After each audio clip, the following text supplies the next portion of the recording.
예, 이슈 집중 분석 시간입니다. 이제 추석이 지나게 되면 사실은 곧 10월 4분기를 맞습니다. 올해 거침없이 달려온 시장의 남은 4분기 흐름이 어떻게 될지 궁금한데요. 점검하는 시간 갖도록 하겠습니다. 이창훈 전 공무원연금 자금운용단장 함께합니다. 단장님 어서 오십시오. 네, 안녕하십니까. 국내 증시는 뭐 사실 오른 거는 굉장히 많이 올라서 조정받을 때도 됐는데 일단 네. 현안이 미국 증시가 고점에서 상당히 기술주에 좀 균열들이 생기면서 많이 흔들리는데요. 큰 흐름상 미증시 흐름은 어떻게 보고 계세요?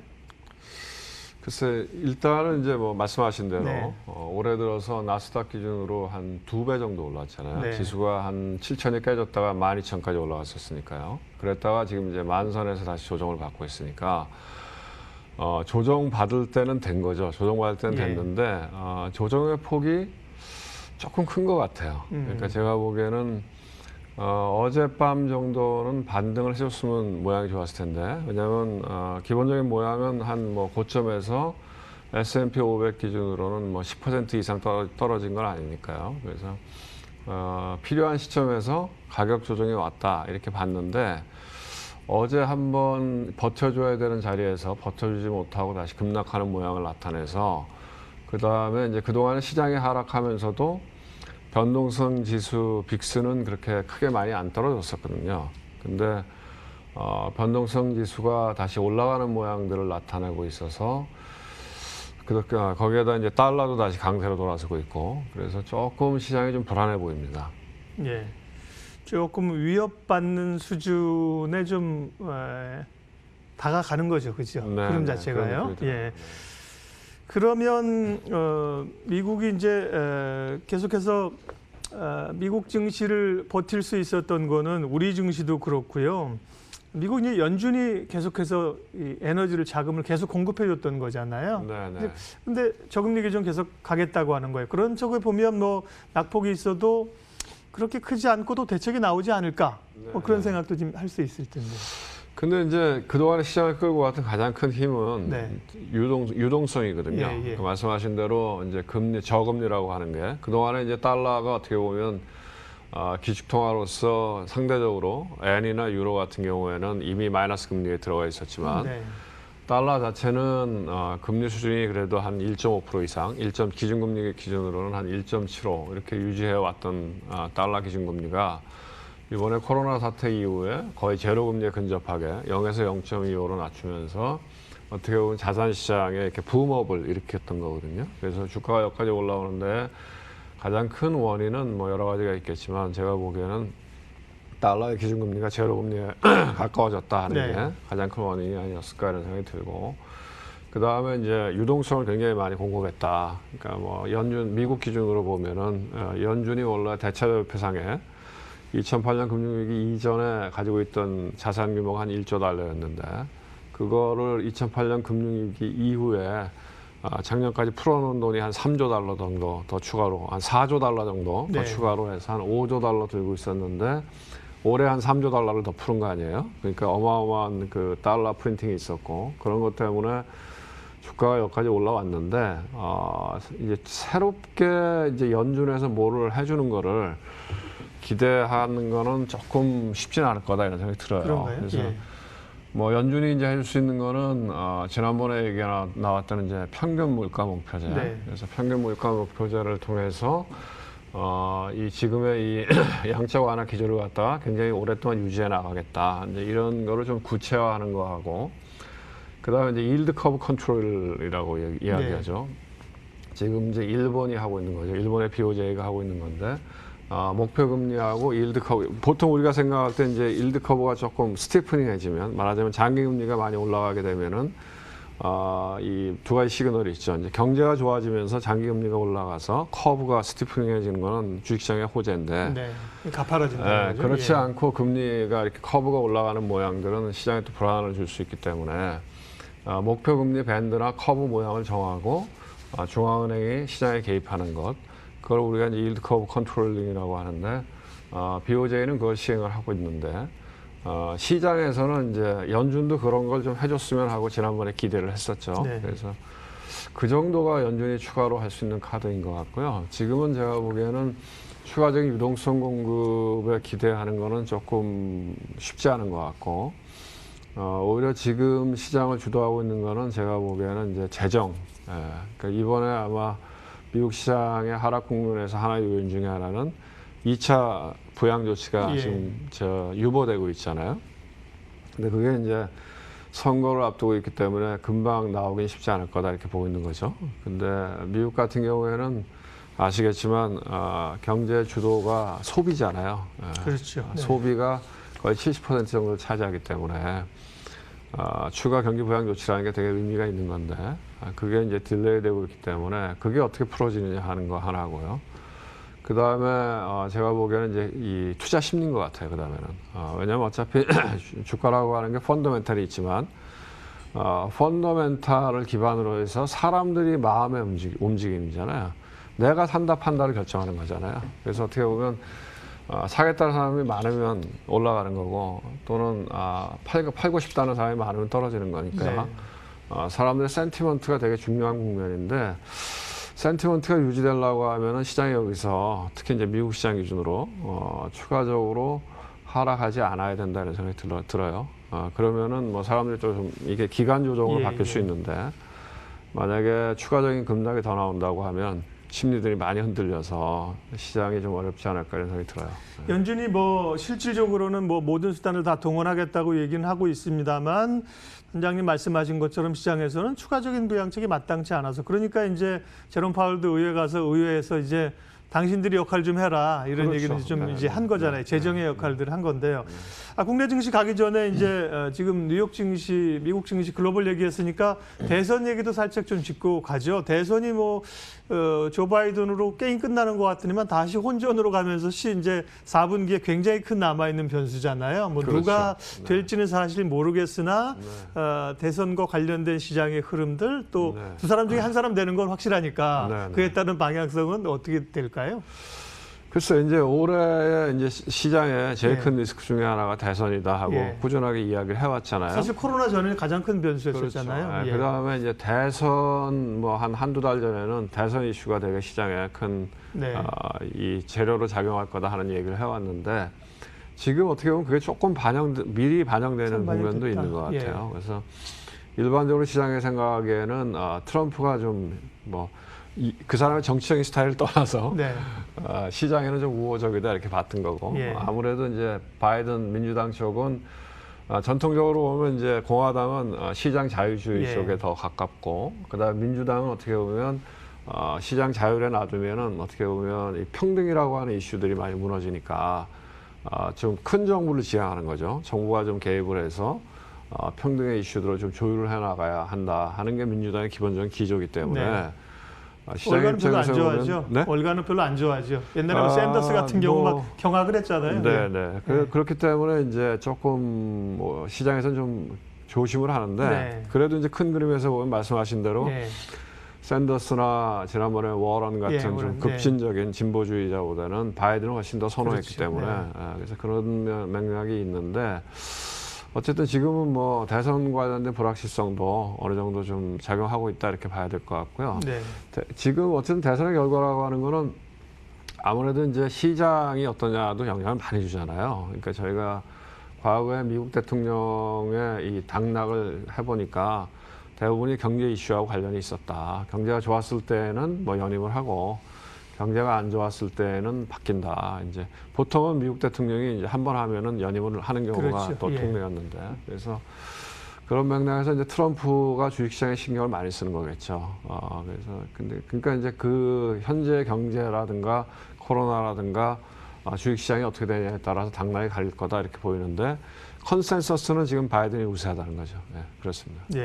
자, 그러면 이제 국내 시장 흐름으로 넘어오겠습니다. 오늘의 이슈 주제는 그래서 우리가 이제 9월을 보내고 10월을 맞는데 남은 4분기가 올해 이렇게 뜨거웠던 장세만큼 좀 시장에서 소위 누리고 수익을 낼 게 있겠느냐 아니면 이제 조심하는 국면으로 가느냐 이런 건데 유동성의 힘은 개인들의 힘은 뭐 여러 차례 IPO도 그렇고 보면 굉장히 강력한 걸 지금 확인을 하고 있고요. 기관들은 뭐 좀 표현이 그렇습니다만 좀 오를 때마다 대놓고 파는 분위기고 외국인들은 아직 좀 안 움직이고 그런 그 수급 주체 유동성에 관한 얘기 좀 해주세요. 글쎄 지금까지 시장에서 개인들이 거의 시장을 받쳐온 거죠. 한 50조 가까이 샀다는 거 아니에요 올해. 그러니까 뭐 굉장히 큰 규모죠. 제가 보기엔 처음 보는 흐름이죠. 네네. 처음 보는 것 같지는 않고요. 그런가요? 제 기억으로는 이제 바이코리아 펀드가 나왔을 때, 그때. 그 당시에 IMF 이후였죠. 그 당시에 바이코리아 펀드가 샀지만 사실은 그 리테일 자금이었죠. 현대투자신탁에서 드라이브를 걸어서 그 당시에 한 30조 가까이 들어왔으니까 그게 벌써 근 20년 된 얘기잖아요. 그러니까 상당한 그 자금이었죠. 그러니까 이제 그걸 생각하면은 이번이 아마 두 번째인 것 같은데. 근데 어쨌든 개인의 힘만으로는 저는 갈 수 없다고 봐요. 왜냐하면 큰 그림에서 보면은 대한민국이라고 하는 주식시장도 글로벌 시장의 하나잖아요. 글로벌 시장에 들어가 있기 때문에 전체적인 글로벌 자금의 펀드 플로우에 따라서 결국은 그 방향으로 간다고 보거든요. 그래서 외국인들이 좀 돌아와주고 큰 그림에서 보면은 코로나 이후에 주가 많이 올랐지만 그 주도한 것은 미국이었고 미국 중에서도 특히 기술주 나스닥 지수였고 나스닥 중에서도 빅텍 주식이었고 이렇게 돼 있는데 반면에 이제 이머징 마켓 인덱스를 보면 그만큼 못 올랐거든요. 올라오긴 올라왔지만 그냥 좀 올라온 정도. 그런데 그 결국은 이제 이머징 마켓 쪽으로 돈이 들어와야 그 돈의 일부가 우리 시장에도 들어올 텐데요. 지금 국면으로 봐서는 아직까지는 이머징 마켓에 돈 들어오기는 좀 어렵지 않나. 그러니까 이머징 마켓에 돈이 들어오려면 전제가 달러가 이제 기조적으로 약해져야 되고 그래서 미국 내에서 달러 유동성이 해외로 넘어가야 되는 국면이고 근데 이제 달러 인덱스를 보면 어느 정도 무르익었는데 다시 돌아서기 시작하니까요. 그다음에 시장의 변동성이 낮아져야 되죠. 시장의 변동성이 높으면 위험한 곳으로 안 가려고 그러죠. 안전한 쪽으로 그래서 시장의 변동성을 나타내는 대표적인 지수가 빅스잖아요. 변동성 지수인데 그게 이제 역사적인 평균은 한 15 정도였고 2008년 금융위기 이후에 보면 굉장히 안정돼 있을 때는 10을 놓고 계속 왔다 갔다 했거든요. 그게 코로나 터지고 나서 거의 100 근처까지 갔다가 그건 아마 대공황 이후에 처음이었을 거예요. 2008년 금융위기 때도 그 정도는 안 갔었는데 갔다가 지금 안정돼 있지만 여전히 지수가 30 레벨에 있잖아요. 그래서 제가 보기에는 변동성 지수 빅스 지수가 20 이하로 내려와야 그 돈들이 이머징으로 넘어올 거다 이렇게 보이고요. 제가 정말로 안타깝게 자본시장 30년 있으면서 안타깝게 생각하는 게 왜 대한민국이 이머징 마켓 인덱스에 들어가 있느냐. 우리가 10대 경제국인데 말이 안 되는 얘기거든요. 그래서 이거는 사실은 결국은 우리가 외환을 컨트롤하는 이슈냐 아니면 시장을 개방하느냐 하는 이슈 때문에 정부 당국자들은 좀 적극적이지 않은데 아마 이게 정부 당국자들이 좀 긍정적으로 생각해서 코스피 지수가 선진국 지수에 들어가야 이런 푸대접을 안 받는다는 생각이 듭니다. 굉장히 중요한 얘기인데 또 다른 담론이어서 그 얘기는 오늘 못할 거고요. 사실은 선진지수 편입의 시도가 몇 차례 있었지 않았습니까? 그럴 때마다 말씀하신 외환이나 인출 규제 이런 것 때문에 또 지수를 자기들이 쓸 수 있게 해달라 이런 것 때문에 발목이 잡혔는데 그래서 아직 이머징에 있는 게 좀 안타깝다고 하셨고요. 그래서 어쨌든 간에 그러면 이제 4분기 흐름들은 제가 말씀드린 것처럼 투자자들이 궁금한 것은 이 흐름이 4분기에도 흔들리지만 가느냐 아니면 4분기엔 조심해야 될 국면이냐. 지수상으로 보면 국내 증시 흐름은 2,400 갔다가 다시 2,300인데요. 남은 4분기에 좀 큰 그림들 지수의 방향성은 어떻게 보세요? 그러니까 지금이 굉장히 중요한 국면인 것 같아요. 지금 굉장히 크리티컬한 포인트에 왔다고 저는 보는데요.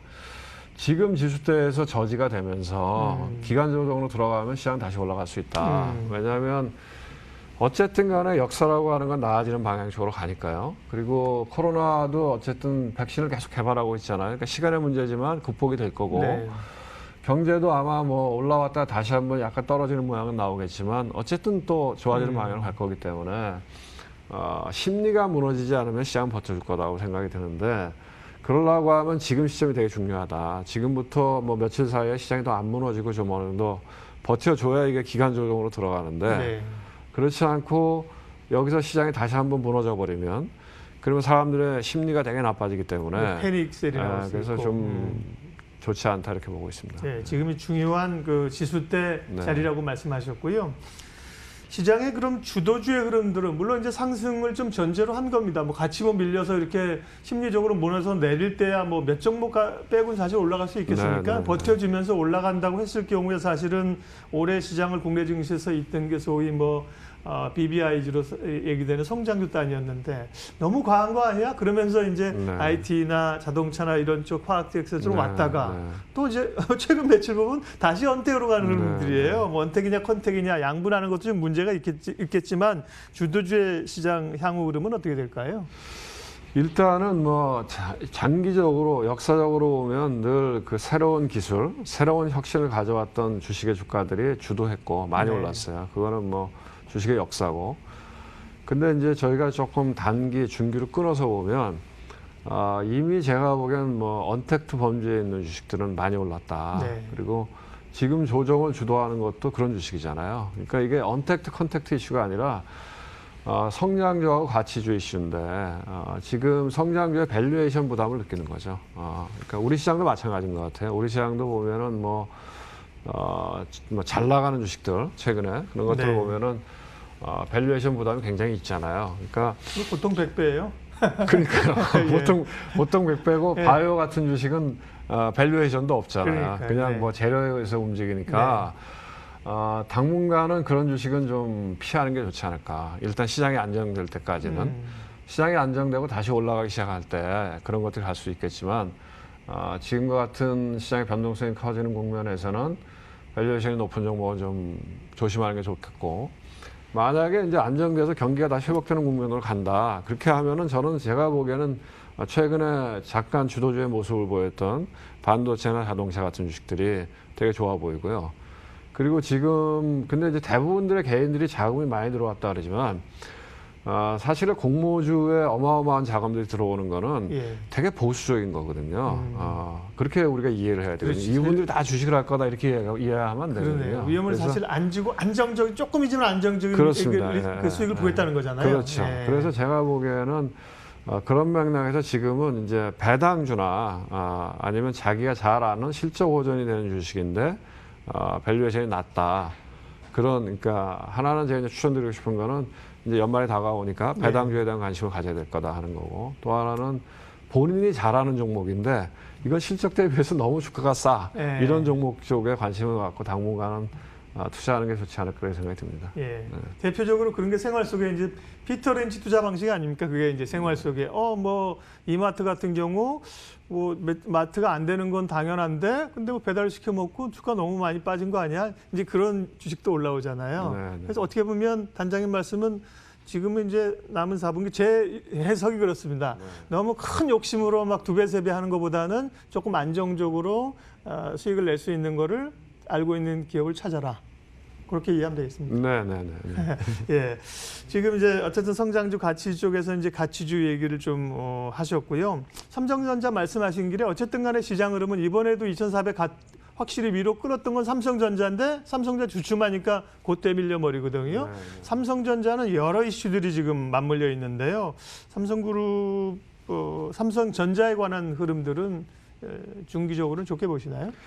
저는 뭐 좀 안타깝게 생각하는 게 저희 퇴직연금 계좌 이런데 네네. 왜 주식을 못하게 하는지 모르겠더라고요. 저는 네. 나와 보니까 주식을 못하고 펀드하고 ETF만 할 수 있던데 장기적으로 투자한다고 하면 대한민국에서 삼성전자를 사는 거는 좋은 방향인 것 같아요. 네. 왜냐하면 저희가 기업을 분석할 때 이 기업 예를 들면 뭐 삼성전자가 반도체를 만드니까 스마트폰을 만드니까 이게 좋아질까요, 나빠질까요 이렇게 보잖아요.